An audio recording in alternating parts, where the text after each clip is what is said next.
नमस्कार, आज की बात में आपका स्वागत है। औरंगजेब पर अबू आजमी के बयान की गूंज आज मुंबई से लेकर लखनऊ तक सुनाई दी। महाराष्ट्र में अबू आजमी को पूरे बजट सेशन के लिए विधानसभा से सस्पेंड कर दिया गया। महाराष्ट्र के चीफ मिनिस्टर देवेंद्र फडणवीस ने कहा कि छत्रपति शिवाजी महाराज का अपमान सहन नहीं किया जाएगा, वो अबू आजमी को जेल में डालेंगे। आपको याद होगा, अबू आजमी ने औरंगजेब को दयावान और इंसाफ पसंद बादशाह बताया था। इसको लेकर महाराष्ट्र में सभी राजनीतिक दलों ने अबू आजमी के खिलाफ एक्शन की मांग की थी। इनमें वो पार्टियां भी शामिल हैं जिनका समाजवादी पार्टी के साथ अलायंस है। लेकिन इसके बावजूद अखिलेश यादव ने औरंगजेब के इशू पर अबू आजमी को सपोर्ट कर दिया।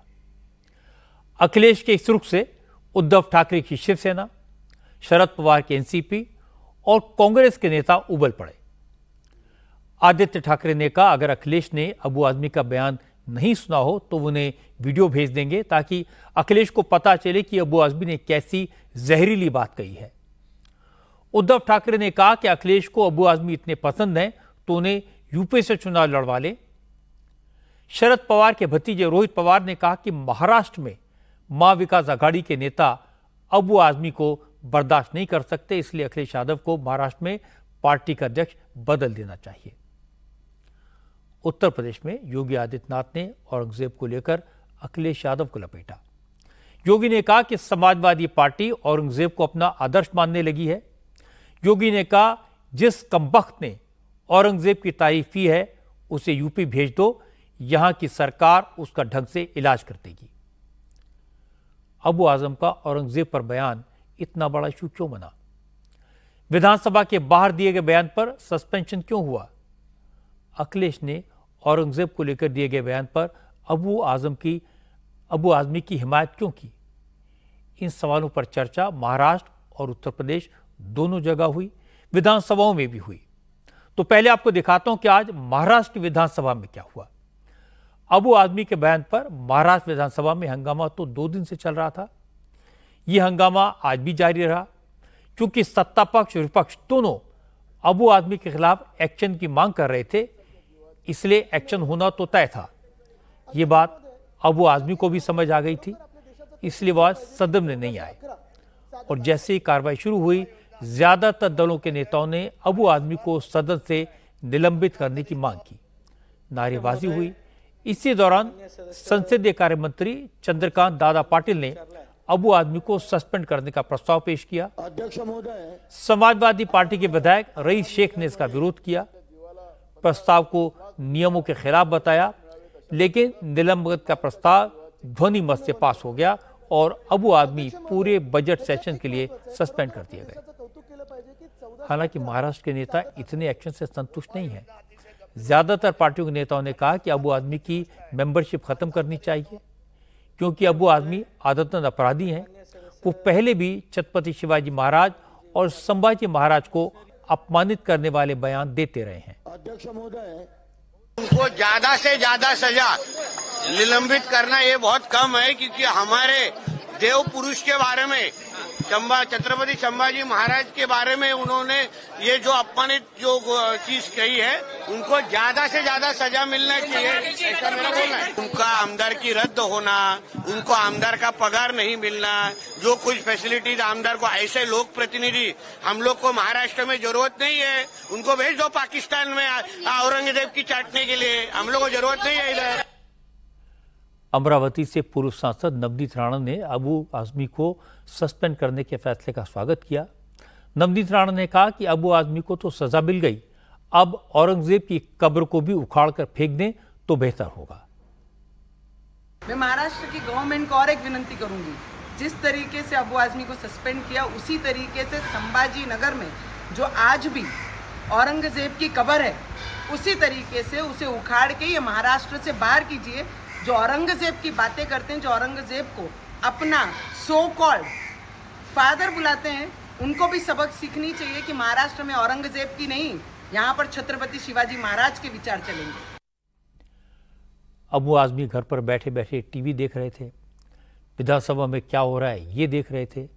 जैसे उनके सस्पेंशन की खबर आई तो अबू आजमी ने कहा उनके साथ नाइंसाफी हुई है, उन्होंने छत्रपति शिवाजी महाराज का अपमान नहीं किया। औरंगजेब के बारे में वही कहा जो इतिहासकारों ने लिखा है। इसके बाद अबू आज़मी ने माफी मांगी, अपना बयान वापस लिया, फिर भी एक्शन लिया गया, ये उन्होंने कहा।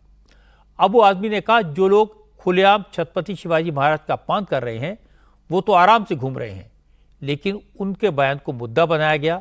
ये डबल स्टैंडर्ड क्यों? मुझे तजुब है कि मैंने असेंबली के अंदर कोई ऐसी बात नहीं किया। मैंने बाहर कुछ प्रेस वालों के किसी सवाल के जवाब में वो बातें बोल दी जो इतिहासकारों ने, हिस्टोरियन ने जो लिखी हैं बातें, तो इसके ऊपर इतना बड़ा गुनाह कि मुझे सस्पेंड किया। मैं पूछना चाहता हूँ महाराष्ट्र सरकार से कि क्या दोहरा कानून चलेगा यहाँ पर? प्रशांत कोलरकर साहब ने और राहुल शोलापुरकर साहब ने छत्रपति शिवाजी महाराज को कैसे अपमानित किया है, कि कैसे कैसे अल्फाज बोले हैं। मैं अपने मुंह से वो चीज़ें अपने महापुरुषों के बारे में इनके कही हुई बातों को दोहराना भी अपने की शर्मिंदगी महसूस करता हूँ, लेकिन उस पर उनको जेल नहीं, उनको कुछ नहीं हुआ। अब मैंने एक चीज़ बोला जो इतिहासकारों ने बोला था, उसके ऊपर इतना बड़ा एक्शन। देखिए, अबू आसिम का मतलब कि मेरे पीछे 5 लाख जनता है और इस जनता के कामों को लेकर असेंबली में मुझे बात करना, डेवलपमेंट की बात करना, फंड की बात करना, ये सब रह गया। आपकी बार आपने रोक दिया इसको। मैं समझता हूँ कि ये सस्पेंशन जो हुआ है ना, इस पर दोबारा गौर करना चाहिए। कहीं ना कहीं इसमें ज्यादती हो रही मेरे साथ। अबू आज़मी ने अपना बयान वापस ले लिया, लेकिन समाजवादी पार्टी के अध्यक्ष अखिलेश यादव ने पूरा सपोर्ट अबू आज़मी को दिया। अखिलेश इस समय लंदन में है, लेकिन जैसे ही अबू आज़मी को विधानसभा से निलंबित किया गया तो अखिलेश ने ट्विटर पर लिखा कि अबू आज़मी का निलंबन गलत है, क्योंकि संविधान ने देश के हर नागरिक को बोलने की आज़ादी दी है। इसलिए अगर कुछ बोलने पर किसी को विधानसभा से सस्पेंड कर दिया जाता है तो यह उसके संवैधानिक अधिकारों का हनन है। जैसे अखिलेश यादव का रिएक्शन आया, उन्होंने अबू आज़मी को सपोर्ट किया, तो महाराष्ट्र के नेताओं की नाराजगी और बढ़ गई। इस मामले में उद्धव ठाकरे की शिवसेना, शरद पवार की एनसीपी और कांग्रेस के नेताओं ने अखिलेश यादव को भी खरी खोटी सुनाई। उद्धव ठाकरे ने कहा कि अबू आज़मी को सिर्फ बजट सत्र के लिए नहीं, बल्कि विधानसभा से हमेशा के लिए बाहर कर देना चाहिए। उद्धव ठाकरे ने कहा, अगर अखिलेश यादव को अबू आज़मी से इतनी मोहब्बत है तो वो उन्हें यूपी से चुनाव लड़वाएं। महाराष्ट्र तो औरंगजेब के प्रेमी को बर्दाश्त नहीं करेगा। परमानेंटली करना चाहिए। कितने दिन के लिए किया है? बजट सत्र का क्या मामला होता है? वो 2-3 हफ्ता चलेगा, सप्ताह चलेगा, लेकिन परमानेंटली उसको निलंबन करना चाहिए। अखिलेश जी ने आपत्ति जताई, उनका नहीं, उनको जताने दो। हम पूरे महाराष्ट्र ने उनके खिलाफ आपत्ति जताई है, और अगर वो चाहते तो वहां से उनका चुन कर लाए। मैं आपको शरद पवार की एनसीपी के विधायक रोहित पवार की बात सुनाता हूं। उन्होंने कहा, अबू आज़मी महाराष्ट्र में बीजेपी की मदद कर रहे हैं। महाराष्ट्र में छत्रपति शिवाजी का अपमान करने वालों को सहन नहीं किया जा सकता, इसलिए बेहतर होगा अखिलेश यादव महाराष्ट्र में अबू आज़मी को हटाकर किसी और को समाजवादी पार्टी का अध्यक्ष बनाएं। जब भी आज तक का हिस्ट्री आप देखो, अधिवेशन में एक आध मुद्दा सरकार के बाजू से विरोध में जब विरोधी पक्ष वहां पे लेता है तो अचानक से अबू आज़मी उठ जाते हैं, कुछ ऐसा फालतू स्टेटमेंट दे देते हैं। उसके कारण पूरा जो ध्यान है लोगों का वो मेन मुद्दों से शिफ्ट हो जाता है। कल भी अगर आप देखो, कोई भी मीडिया चैनल ने उनको कोई भी प्रश्न नहीं पूछा, बाहर आए उन्होंने बोला औरंगजेब बहुत अच्छे हैं। अब ये औरंगजेब का प्रशंसा आप इंडिया में कैसे कर सकते हो? इसलिए अखिलेश जी को हम विनती करते हैं कि अगर आपका जो अध्यक्ष आज का वो औरंगजेब के गुणगान गा रहा है तो ये महाराष्ट्र और हिंदुस्तान में नहीं चलने वाला। आपको अगर जमे तो अध्यक्ष बदल ले, क्योंकि इस तरीके का सोच रहने वाला व्यक्ति हमारे साथ तो नहीं रह सकता, ऐसा हम सबको लगता है। कांग्रेस ने अबू आज़मी को सस्पेंड करने का सपोर्ट तो किया, लेकिन उन लोगों के खिलाफ भी कार्रवाई की मांग की जिन्होंने छत्रपति शिवाजी महाराज का अपमान किया। जो भी कोई गलत आदमी का समर्थन करेगा, ऐसे लोगों के ऊपर कार्रवाई होना चाहिए, इसमें किसी का दुमत नहीं होना चाहिए। लेकिन जो लोग हमारी दैवत जो है छत्रपति संभाजी महाराज हो या छत्रपति शिवाजी महाराज हो, इनका अपमान करने वाले जो लोग हैं उनके ऊपर कार्रवाई क्यों नहीं की जाती? सरकार क्यों उनको सपोर्ट कर रही है? ये सवाल खड़े होते हैं। जब हमने ये सवाल खड़ा किया तो सरकार के लोग उनको बचाने के लिए विधानसभा का कामकाज बंद करने के पीछे लगे थे। तो सरकार चाहती क्या है? सरकार को धर्म के आधार पर राजनीति करना है या सरकार को गुनहगारों को इस तरह से खुला रखना है? राज्य में महापुरुषों का अवमान करने में आधे डजन से ज़्यादा मंत्री बैठे हैं मंत्रिमंडल में, जिन लोगों ने बार बार महापुरुषों का अपमान किया है। तो सरकार की नीयत में ही खोट है। विपक्ष की इस मांग पर मुख्यमंत्री देवेंद्र फडणवीस ने विधानसभा में कहा कि अबू आजमी तो क्या, जो भी छत्रपति शिवाजी महाराज का अपमान करेगा वो उन सबको जेल में डालेंगे। फडणवीस ने कहा कि उद्धव ठाकरे और उनकी पार्टी ये बताए कि पंडित नेहरू ने डिस्कवरी ऑफ इंडिया में शिवाजी के खिलाफ जो कुछ लिखा, क्या वो उसका विरोध करेंगे? जितेंद्र आव्हाड ने शिवाजी के बारे में बकवास बातें कही, क्या उद्धव उसका विरोध करने की हिम्मत दिखाएंगे? सभापती महोदय जेलमध्ये टाकीन, 100% टाकू। आणि तुम्ही थोडी नीट माहिती घेतली असती, या कोरटकरनी कोल्हापूरच्या कोर्टातनं स्थगिती घेतलेली आहे स्वतःला अरेस्ट करण्यावर, त्याच्यावरती जायला सांगितलंय मी।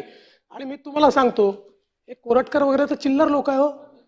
मला सांगा, जितेंद्र आव्हाड काय बोलत, त्याच्यावर कधी निषेध नाही केला तुम्ही? जितेंद्र आव्हाड या ठिकाणी म्हणता की औरंगजेब होते म्हणून छत्रपती शिवाजी महाराज, औरंगजेब किती बलाढ्य होता, महाराज 5 फुटाचे होते, हे रेकॉर्ड होत, त्याच्यात नाही निषेध करत तुम्ही। असं सिलेक्टिव्ह करू नका, नाही केला तुम्ही, नाही केला त्याचा। आणि त्याच्या पलीकडे जाऊन सांगतो, त्याच्या विरोधी पक्षनेत्यांनी बोललेलं सगळं ऐकलेलं आहे। उत्तर ऐका ना आपण, उत्तर ऐका ना आपण। जवाहरलाल नेहरूंनी डिस्कवरी ऑफ इंडिया मध्ये छत्रपती शिवाजी महाराजांच्या विरोधी पक्षनेत्याचं म्हणणं ऐकल्यानंतर माननीय मुख्यमंत्री आपण जरा जागेवर बसा। काय का हिम्मत आहे, का हिम्मत आहे? आणि हिम्मत तुमच्यामध्ये? आणि आम्ही या ठिकाणी खऱ्या अर्थानं छत्रपती शिवाजी महाराजांचा अवमान या ठिकाणी सहन करणार नाही। देवेंद्र फडणवीस ने इतिहास के पन्ने खोल दिए, सबको आईना दिखा दिया, लेकिन समाजवादी पार्टी पर महाराष्ट्र में इसका कोई असर नहीं पड़ा, क्योंकि महाराष्ट्र में समाजवादी पार्टी के सिर्फ 2 विधायक हैं, दोनों मुसलमान हैं, दोनों मुस्लिम बहुल सीट से जीतते हैं। इसलिए अबू आजमी हो या रईस शेख, दोनों अपने अपने वोट बैंक के लिहाज से बयान देते हैं। जहां तक अखिलेश यादव के सपोर्ट का सवाल है, तो अखिलेश भी मजबूर हैं, वो भी जानते हैं कि महाराष्ट्र में उनकी पार्टी का अपना कोई बेस नहीं है। अबू आजमी अपने दम पर जीतते हैं, महाराष्ट्र में वही समाजवादी पार्टी के सर्वे सर्वा हैं। अखिलेश उन्हें पद से हटा भी नहीं सकते, इसलिए उनका सपोर्ट करना अखिलेश की मजबूरी है। अखिलेश जानते हैं उन्हें महाराष्ट्र में चुनाव नहीं लड़ना है, लेकिन शरद पवार की एनसीपी, उद्धव की शिवसेना, इन सबकी सियासत तो छत्रपति शिवाजी महाराज के नाम पर चलती है। महाराष्ट्र में छत्रपति शिवाजी महाराज और संभाजी महाराज से लोगों की भावनाएं बड़ी गहराई से जुड़ी हैं। इसलिए उद्धव ठाकरे हो, रोहित पवार हो, बीजेपी हो, शिवसेना हो, सब इस मामले में एक मत हैं। ये सब जानते हैं कि औरंगजेब की डफली बजाकर महाराष्ट्र में कोई सियासत नहीं कर सकता, कोई सरवाइव नहीं कर सकता। इन पार्टियों की अबू आजमी से नाराजगी इसलिए और ज्यादा है क्योंकि उन्हें बड़ी मुश्किल से धनंजय मुंडे के केस को लेकर देवेंद्र फडणवीस के खिलाफ एक मुद्दा मिला था। वो इशू अब अबू आजमी के बयान के चक्कर में हाथ से निकल गया। अबू आजमी के बयान की गूंज उत्तर प्रदेश में भी सुनाई थी। योगी आदित्यनाथ ने कहा कि अबू आजमी को असेंबली से निलंबित करने से कुछ नहीं होगा, ऐसे कमबख्त नेताओं को यूपी भेज देना चाहिए। यूपी में ऐसे लोगों का इलाज सही ढंग से होता है। योगी विधान परिषद में बजट पर चर्चा का जवाब दे रहे थे। इसी दौरान अबू आजमी को महाराष्ट्र असेंबली से सस्पेंड करने की खबर आ गई। तो योगी ने कहा कि अबू आजमी ने वही बोला है जो आजकल समाजवादी पार्टी की विचारधारा है। योगी ने कहा कि उन्हें समाजवादी पार्टी वालों पर तरस आता है। इनका क्या हाल हो गया है कि अब महापुरुषों का अपमान करते हैं और हिंदुओं पर जुल्म करने वाले क्रूर शासक का गुणगान करते हैं। दुर्भाग्य है कि इन्होंने आदर्श किसको माना है, यानी औरंगजेब को। औरंगजेब को अब ये लोग अपना आदर्श मान रहे हैं। ये समाजवादी पार्टी का नेता, आपका विधायक घोषणा करो ना, उस कमबख्त को निकालो पार्टी से और उसको एक बार यूपी भेज दीजिए, बाकी उपचार हम अपने आप करवा लेंगे। जो व्यक्ति छत्रपति शिवाजी महाराज की परंपरा पर गौरव की अनुभूति करने की बजाय लज्जा महसूस कर रहा हो और औरंगजेब को अपना नायक मान रहा हो, क्या उसको भारत के अंदर रहने का अधिकार होना चाहिए क्या? और समाजवादी पार्टी को इसका जवाब देना चाहिए। एक तरफ आप कुंभ को कोसते रहे और दूसरी तरफ औरंगजेब जैसे दुष्ट और क्रूर धर्मांध मंदिरों को तोड़ने वाले व्यक्ति को, भारत की आस्था को निर्ममता के साथ रौंदने का कार्य करने वाले व्यक्ति को महिमामंडन करते हो। आखिर कौन सी नस ऐसी आपकी दबी हुई है कि आप लोग अपने उस व्यक्ति पर, उस विधायक पर नियंत्रण नहीं कर पा रहे हैं? और इसीलिए मैं कहना चाहता हूं कि खंडन क्यों नहीं समाजवादी पार्टी को इसका खंडन करना चाहिए और समाजवादी पार्टी को इसको बाहर निकाल देना चाहिए बाहर, या यहां बुलवाइए सम्मेलन में। उत्तर प्रदेश तो ऐसे लोगों का उपचार करने में बहुत देरी नहीं करता है। योगी ने कहा कि समाजवादी पार्टी वोट बैंक के चक्कर में समाजवाद के रास्ते से भी भटक गई है। योगी लगातार हमले कर रहे थे तो बीच बीच में समाजवादी पार्टी के नेताओं ने टोका टाकी की कोशिश की। इससे योगी को और बोलने का अवसर मिला। योगी ने विपक्ष के नेता माता प्रसाद पांडे और शिवपाल सिंह यादव समेत पुराने नेताओं की तरफ इशारा करके कहा कि पहले समाजवादियों के मार्गदर्शक राम मनोहर लोहिया जैसे लोग होते थे। लोहिया कहते थे कि जब तक भारत के लोगों की राम, कृष्ण और शिव में आस्था है तब तक हिंदुस्तान का कोई बाल बांका नहीं कर सकता। लेकिन उन्हीं लोहिया के चेले होने का दावा करने वाले अब औरंगजेब को हीरो मानने लगे हैं। भारत की विरासत पर आप गौरव की अनुभूति नहीं करते? कम से कम जिनके नाम पे आप राजनीति करते हैं उनके विचारों को ही मान लेते। डॉक्टर राम मनोहर लोहिया ने इस बात को कहा था कि भारत की एकात्मता के 3 आधार हैं,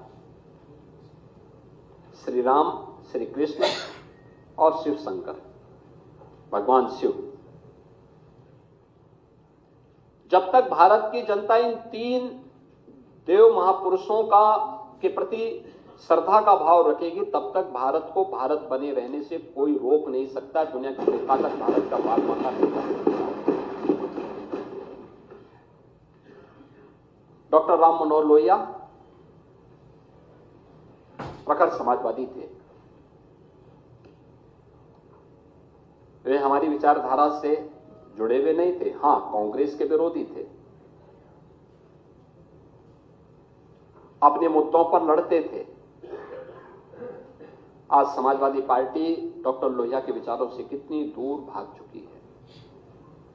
आज राम को, कृष्ण को, शिव की परंपरा को, भारत की विरासत को कोसना ये समाजवादी पार्टी का मानो जीवन का उद्देश्य हो गया। और दुर्भाग्य है कि इन्होंने आदर्श किसको माना है? यानी औरंगजेब को। औरंगजेब को अब ये लोग अपना आदर्श मान रहे हैं। योगी आदित्यनाथ मौके पर चौका लगाना खूब जानते हैं और आज तो अबू आजमी को सपोर्ट करके अखिलेश यादव ने योगी के सामने फुल टॉस फेंक दी। योगी ने बिना देर किए इसे बाउंड्री के पार कर दिया।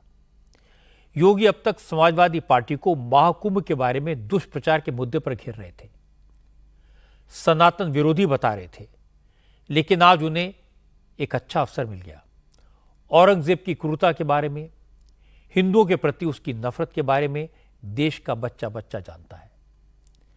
जिस औरंगजेब ने अपने पिता को मौत तक कैद करके रखा हो, दिन में सिर्फ एक मुट्ठी चने खाने को देता हो, प्यासा रखता हो, जिस औरंगजेब ने अपने भाई का कत्ल करके उसकी गर्दन पूरे राज्य में घुमाई हो, सारे भाइयों को सत्ता के लिए मौत के घाट उतार दिया हो, जिस औरंगजेब ने एक एक दिन में 1 लाख हिंदुओं का कत्ल किया हो, सनातन को खत्म करने की कसम खाई हो, जिस औरंगजेब ने छत्रपति संभाजी महाराज, गुरु तेग बहादुर, गुरु गोविंद सिंह के साहबजादों की निर्मम हत्या की हो, उन्हें शहीद किया हो, भारत में रहकर कोई भी व्यक्ति उस क्रूर औरंगजेब का गुणगान कैसे कर सकता है?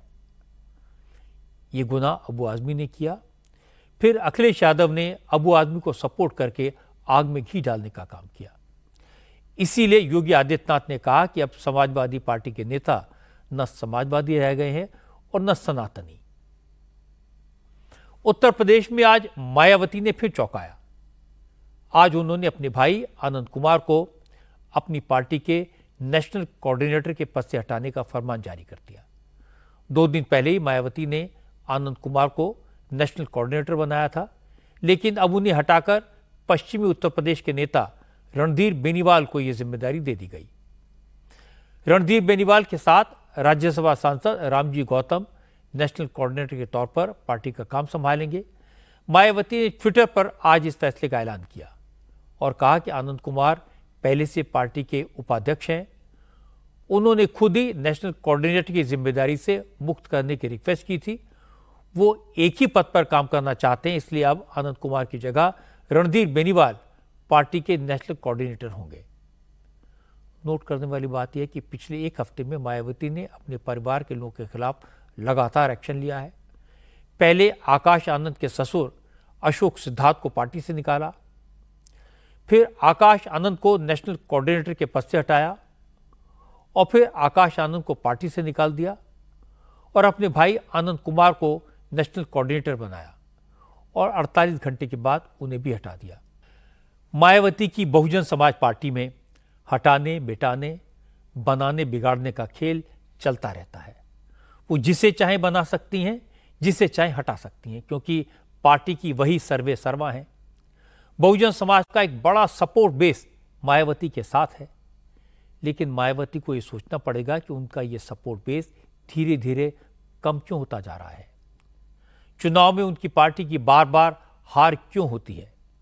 उन्हें यह समझना होगा कि अब जमाना बदल रहा है, इस तरह की राजनीति का दौर खत्म हो रहा है और उन्हें भी समय के साथ बदलना होगा। अब बात करते हैं पंजाब की राजनीति की। आज पंजाब में भगवंत मान की सरकार ने किसानों को अपनी ताकत दिखाई। आंदोलन करने वाले किसानों को चंडीगढ़ के आसपास भी नहीं पहुंचने दिया। असल में संयुक्त किसान मोर्चा ने आज चंडीगढ़ मार्च का ऐलान किया था। पंजाब सरकार के खिलाफ इस आंदोलन को 37 किसान संगठनों ने सपोर्ट किया है। किसानों का इरादा चंडीगढ़ आकर प्रोटेस्ट करने का था, लेकिन भगवंत मान ने चंडीगढ़ को किसानों के लिए नो एंट्री जोन करार दे दिया। 2500 पुलिस वाले तैनात किए गए, 12 जगहों पर ट्रैफिक को डाइवर्ट किया गया। पंजाब पुलिस ने चंडीगढ़ के सभी 18 एंट्री पॉइंट सील कर दिए। सभी सड़कों पर बैरिकेड लगा दिए गए।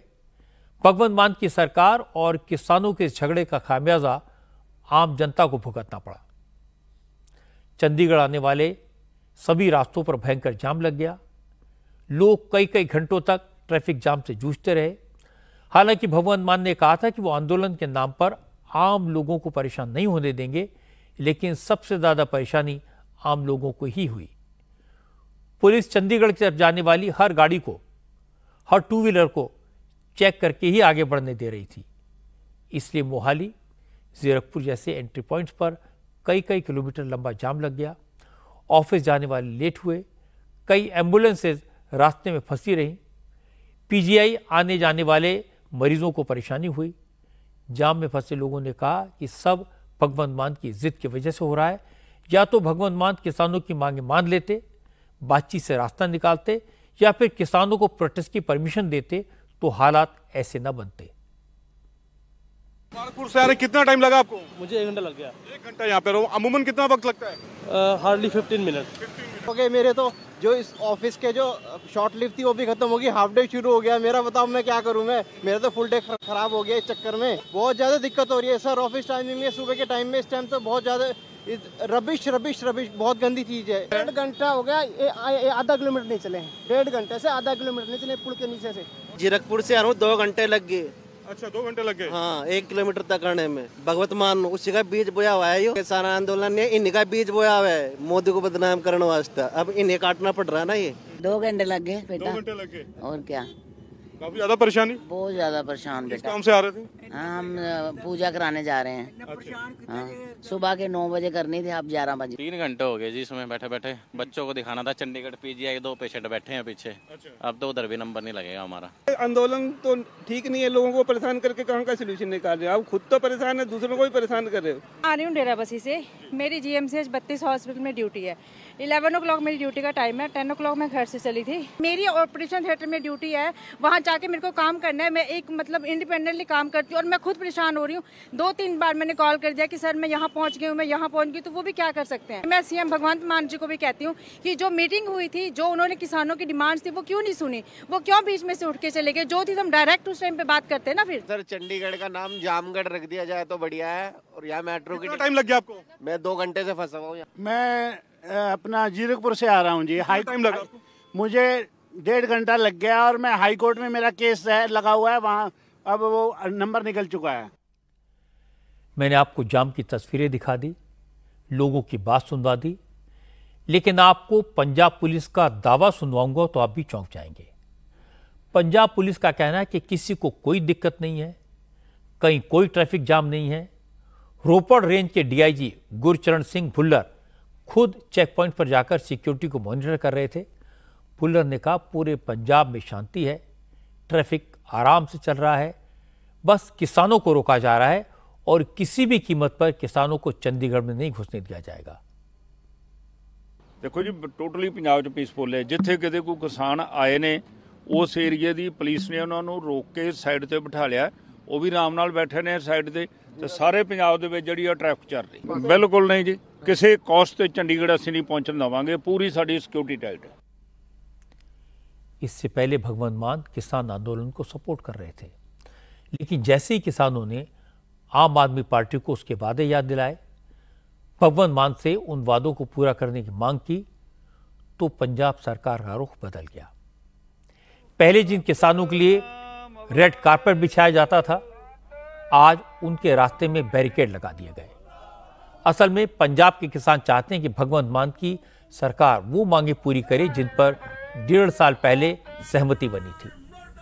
किसानों के बिजली के बिल माफ किए जाएं, प्रीपेड मीटर न लगाए जाएं, किसानों के लोन का 1 टाइम सेटलमेंट हो। ऐसी 18 मांगों को लेकर किसान प्रोटेस्ट करना चाहते थे, लेकिन भगवंत मान ने पुलिस का इस्तेमाल करके किसानों का रास्ता रोक दिया। हालांकि किसान नेताओं की धरपकड़ तो 2 दिन से चल रही थी, लेकिन आज जो किसान ट्रैक्टर ट्रॉली लेकर चंडीगढ़ की तरफ बढ़े, उन्हें रास्ते में रोक लिया गया। जो किसान सरकारी बसों में बैठकर चंडीगढ़ पहुंचने की कोशिश कर रहे थे, उन्हें भी पुलिस ने डिटेन कर लिया। पंजाब पुलिस ने आज जोगिंदर सिंह उग्राहा, बलबीर सिंह राजेवाल, जगसीर सिंह चीनीवाल समेत 700 किसान नेताओं को हिरासत में लिया। चूंकि किसान चंडीगढ़ तक नहीं पहुंच पाए, इसलिए अमृतसर, पटियाला, मुक्तसर समेत 18 जिलों में प्रोटेस्ट हुआ। भगवंत मान के पुतले जलाए गए। सरवन सिंह पंडेर ने कहा कि भगवंत मान को कुर्सी जाने का डर सता रहा है, इसलिए वो किसानों के साथ दुश्मनों जैसा व्यवहार कर रहे हैं। परसों से सैकड़े किसानों मजदूरों को घरों में डिटेन किया गया, पकड़ा गया और उन्हें अरेस्ट किया गया।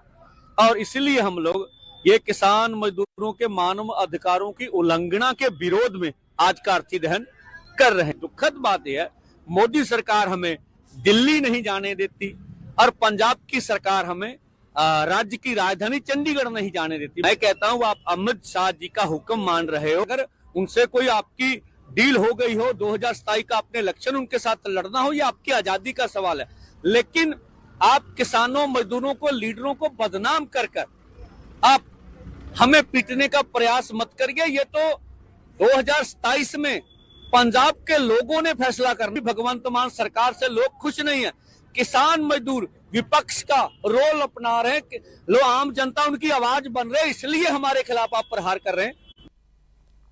किसान मजदूर संघर्ष समिति के नेता गुरबचन सिंह छाबा ने भी भगवंत मान सरकार को किसान विरोधी बताया। उन्होंने कहा कि पहली बार पंजाब में ऐसा मुख्यमंत्री बना है जो किसानों के साथ ज्यादती कर रहा है। ऐसे मुख्यमंत्री को पंजाब के लोग बर्दाश्त नहीं करेंगे। ऐसा मुख्यमंत्री हमने पहली बार देखा जो किसानों से मीटिंग करते हुए इतना जो छोड़ के चला जाए, इतना कुछ एर गैर बोले, जो बहुत मंदभागा है। और वो जितने भी आगू हैं, किसान आगू हैं, उनके घरों में छापेमारी करके उनको घरों में भी डिटेन किया, उसको थाने में डिटेन किया, गिरफ्तार करके, जो बहुत ही मंदभागा है। ये हमारा जो प्रोटेस्ट करना ये लोक अधिकार है, जो इनको लोक अधिकारों को कुचलने के लिए जो भगवंत मान सरकार है केंद्र के हाथों में जो खेल रहा है, ये बहुत मंदभागा है। ये कभी भी लोगों को जो है मंजूर नहीं। नोट करने वाली बात यह भी है कि पंजाब पुलिस की सख्ती के कारण आज ऐसे बीमार और बुजुर्ग भी परेशान हुए जो इलाज करवाने के लिए चंडीगढ़ आ रहे थे। पुलिस वाले बसों में चढ़कर लोगों से पूछ रहे थे वो क्या करते हैं। जिसने भी कहा कि वो गांव से आया है, किसान है, बस इतना सुनने के बाद पुलिस वाले उसे बस से उतारकर डिटेन कर रहे थे। बुजुर्गों ने बताया कि वो किसान जरूर हैं लेकिन प्रोटेस्ट करने नहीं, इलाज करने चंडीगढ़ जा रहे हैं, तो भी पुलिस ने उनकी एक नहीं सुनी। मैं बात सोच रहे हैं। हाँ जी, हाँ गोडे दिखाना जी। पीजीआई मेरे सके चाचा जी है ਤੇ ਮੈਂ ਇਹਨਾਂ ਨੂੰ ਨਾਲ ਲੈ ਕੇ ਆਇਆ ਹਾਂ। ਅਸੀਂ ਜਾ ਰਹੇ ਹਾਂ ਤੇ ਐਵੇਂ ਸਾਨੂੰ ਕਰਨੇ ਪਰੇਸ਼ਾਨ ਕਰ ਰਹੇ, ਕੋਈ ਫਾਇਦਾ ਨਹੀਂ ਹੈ। ਐਂ ਕਰੀਏ ਸਾਨੂੰ ਕਹਿੰਦੇ ਵੀ ਤੁਸੀਂ ਕਿਸਾਨ ਹੈ, ਕਿਸਾਨਾਂ ਵਾਲੇ ਕਿਸਾਨ ਤਾਂ ਅਸੀਂ, ਉਹ ਤਾਂ ਜ਼ਿਮੀਂਦਾਰ ਹੀ ਅਸੀਂ, ਏਡੀ ਗੱਲ ਨਹੀਂ ਹੈ ਕੋਈ। ਤੇ ਫਿਰ ਇਹ ਥੋੜੀ ਹੈ ਵੀ ਇਹੋ ਜਿਹਾ ਸਲੂਕ ਕੀਤਾ ਜਾਵੇ। ਧਰਨੇ ਤੇ ਨਹੀਂ ਆਏ ਜੀ, ਗੋਡੇ ਦਾ ਇਲਾਜ ਕਰਾਉਣਾ ਜੀ, ਪੀਜੀ ਆਏ ਆ। हाँ।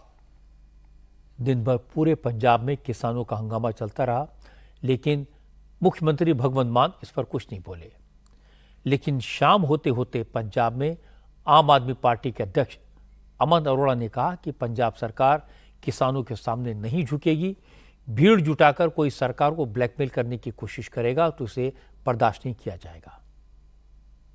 पंजाब सरकार के साथ उनकी चार्टर ऑफ डिमांड्स में कौन सी ऐसी मांग है जो पंजाब सरकार पूरी कर सकती है? सारी की सारी डिमांड्स हैं, मांगे हैं केंद्र के साथ। आना चंडीगढ़ चाहते हैं फॉर व्हाट?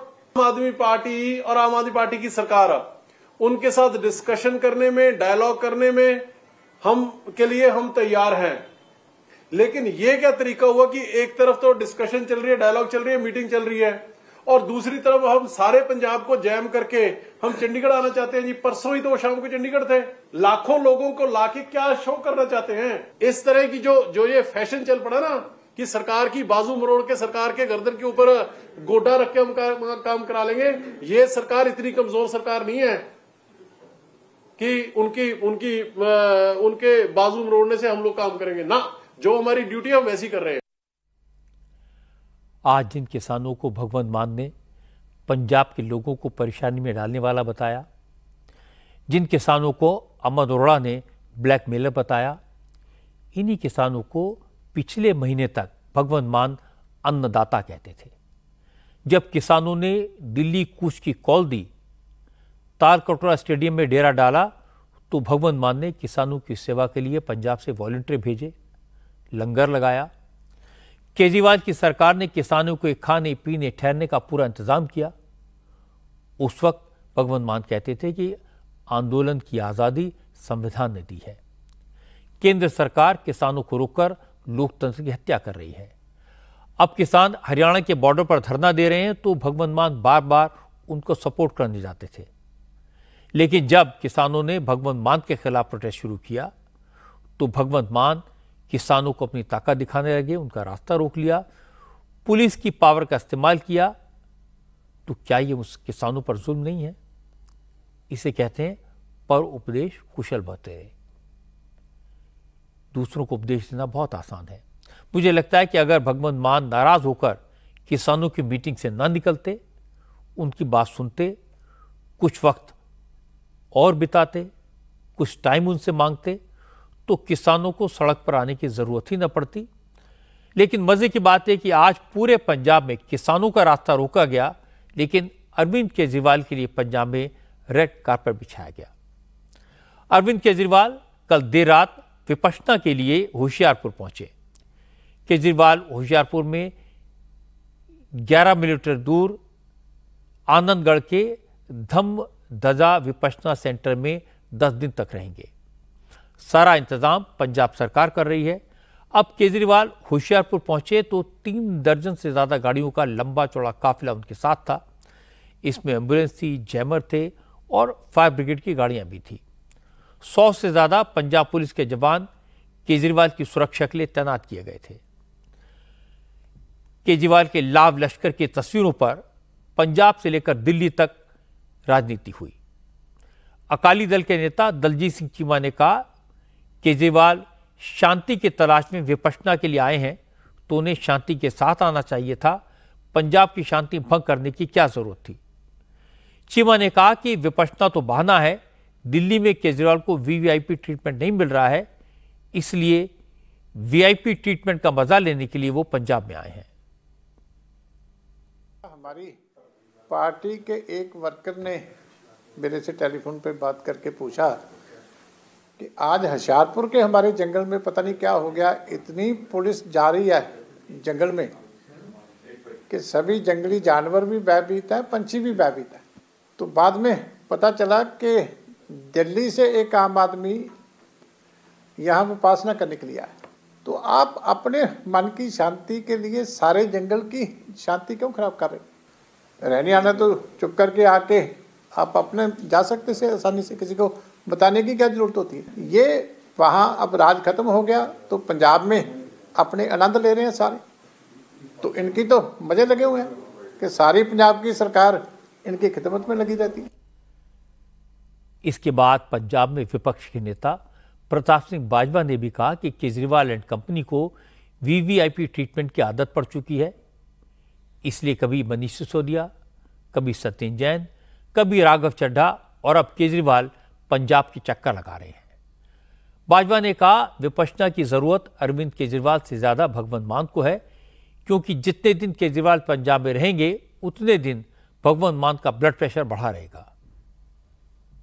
अरविंद केजरीवाल और भगवंत का ये था कि जिसको सिक्योरिटी चाहिए वो सियासत छोड़ दो। और मुझे अफसोस है कि कल जो केबल कार्ड था 32 गाड़ियों का था और ये खुद लैंड क्रूजर में बैठे हुए थे। जब चीफ मिनिस्टर थे एक Z security ministry of home affairs ने दे रखी थी और वाहद एक ही चीफ मिनिस्टर था सारे देश में जिसको second Z security Punjab government ने प्रोवाइड कर रखी। और कल देखिए जाना आपने विपश्यना पर है मेंटल पीस के लिए, और आपने तो पंजाब वालों का मेंटल पीस खराब कर दिया। और अगर जाना भी है केजरीवाल साहब, सबसे ज्यादा जरूरत तो भगवंत को है जो ना मेंटली स्टेबल है ना फिजिकली स्टेबल है, उसको विपश्यना पर लेकर जाए। क्योंकि इनका होशियारपुर में रहना और भगवंत के ब्लड प्रेशर का आपस में सुमेल है। जब ये जाकर वहां बैठेंगे उनका ब्लड प्रेशर खराब होगा। दिल्ली सरकार के मंत्री मनजिंदर सिंह सिरसा ने कहा कि वैगन आर में घूमने वाले अरविंद केजरीवाल लैंड क्रूजर में चल रहे हैं। केजरीवाल कहते थे उन्हें गाड़ी बंगला कुछ नहीं चाहिए, वो देश की सेवा के लिए राजनीति में आए हैं। आज विपश्यना के लिए भी उन्हें वीवीआईपी ट्रीटमेंट चाहिए। अरविंद केजरीवाल जी कल विपश्यना के लिए होशियारपुर गए, लेकिन नज़ारा देखने वाला था। 50 से ज़्यादा बड़ा गाड़ियों का काफिला था, 2-2 करोड़ रुपए की लैंड क्रूजरें थी बीच में, 100 से ज़्यादा पुलिस कमांडो साथ चल रहे थे, एम्बुलेंस चल रही थी, फायर ब्रिगेड की गाड़ियां चल रही थी और ये शांति लेने गए थे। ये कैसी शांति है जिसके लिए पंजाब के लोगों के खजाने से लाखों रुपया उड़ाया जा रहा है? ये कैसी शांति है जिसके लिए सारे होशियारपुर को जगाया जा रहा है? अरविंद केजरीवाल जी वो मसीहा बनकर निकले थे जो वैगनार में घूमते थे और जैसे ही सत्ता मिली अपना असली रंग दिखाया। अब विपश्यना के लिए भी उनको 100 कमांडो चाहिए, 50 गाड़ियों का काफिला चाहिए, इससे कम में उनकी विपश्यना भी नहीं होती। संदीप दीक्षित ने भी इसी लाइन पर बात की। संदीप दीक्षित ने कहा केजरीवाल ने सिर्फ सत्ता के लिए सादगी का ड्रामा किया, उनका असली चरित्र तो अब सामने आ गया है। अपने पर्सनल काम के लिए वो सरकारी पैसे का मिसयूज कर रहे हैं।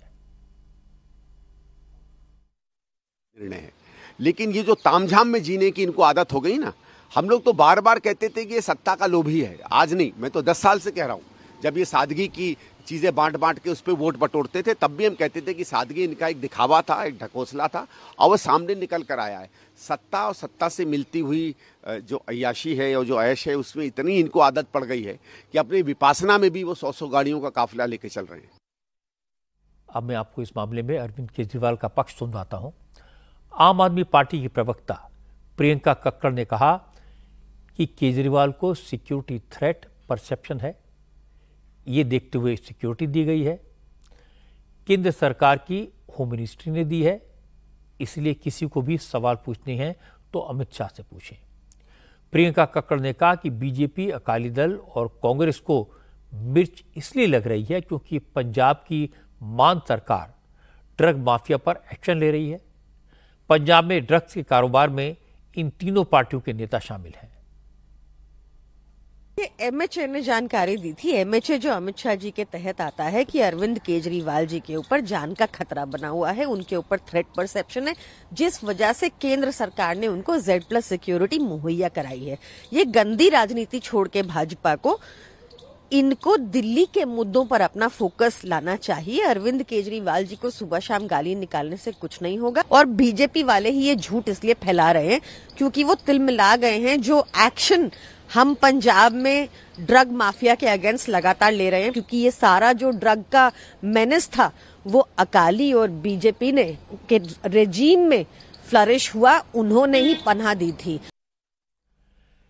थ्रेट परसेप्शन हो तो सिक्योरिटी लेने में कोई बात गलत नहीं है, लेकिन सवाल चाहे किसानों के प्रोटेस्ट का हो या केजरीवाल की सिक्योरिटी का।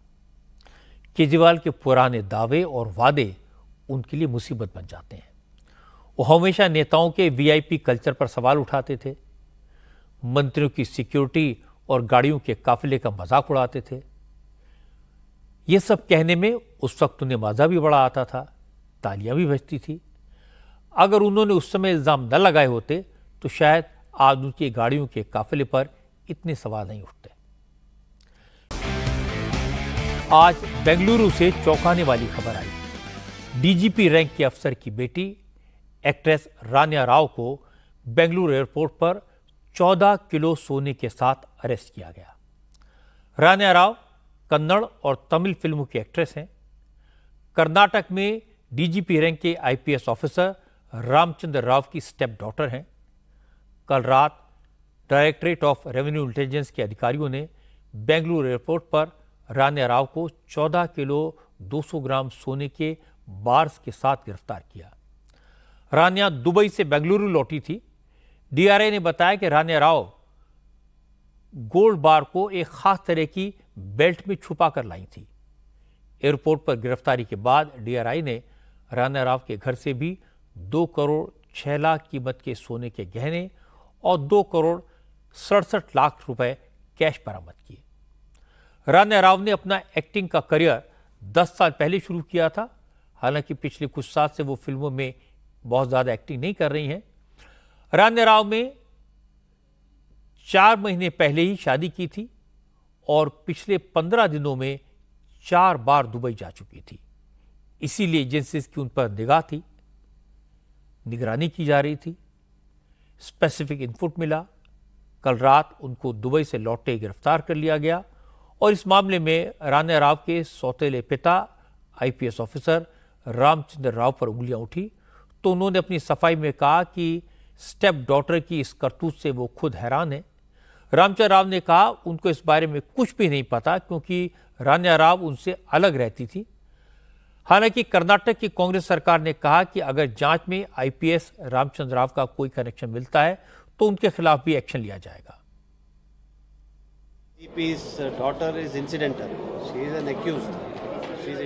देखिए, डीजीपी की बेटी होना महज एक इत्तेफाक है। वो स्मगलिंग करने की आरोपी हैं। कानून अपना काम करेगा। वो डीजीपी की बेटी हैं, मुख्यमंत्री की बेटी हो या फिर प्रधानमंत्री की ही बेटी क्यों ना हो। अगर इस मामले में कोई आपराधिक नेक्सस है तो वो मामले की जांच के दौरान खुद ब खुद सामने आ जाएगा। दो बातें साफ हैं, रानिया ने अपने पिता के सीनियर पुलिस ऑफिसर होने का और अपने एक्टर होने का फायदा उठाया। उन्होंने सोचा था उन्हें पकड़ पाना मुश्किल ही नहीं नामुमकिन होगा, इसीलिए वो बार बार दुबई जाने लगी और जाहिर है गोल्ड स्मगलिंग भी बार बार हुई होगी। जल्दी अमीर बनने के चक्कर में रानिया ने सब कुछ बर्बाद कर दिया। ऐसे केसेस में एक गैंग काम करता है, वो इसी गैंग के चक्कर में आई। लेकिन इस घटना से यह सबक सीखने की जरूरत है कि लालच बुरी बला है। किसी भी गैर कानूनी तरीके से पैसा कमाना किसी न किसी दिन महंगा पड़ता है। डोनाल्ड ट्रंप ने कहा कि ज़ेलेंस्की ने उन्हें एक चिट्ठी भेजी है। पिछले शुक्रवार को व्हाइट हाउस में हुई बहस के लिए अफसोस जताया है। ट्रंप ने अमेरिकी संसद को बताया कि ज़ेलेंस्की ने अपनी चिट्ठी में लिखा कि वो युद्ध खत्म करने और बातचीत में शामिल होने के लिए तैयार हैं। वो अमेरिका के साथ मिनरल्स की डील करने के लिए भी तैयार हैं।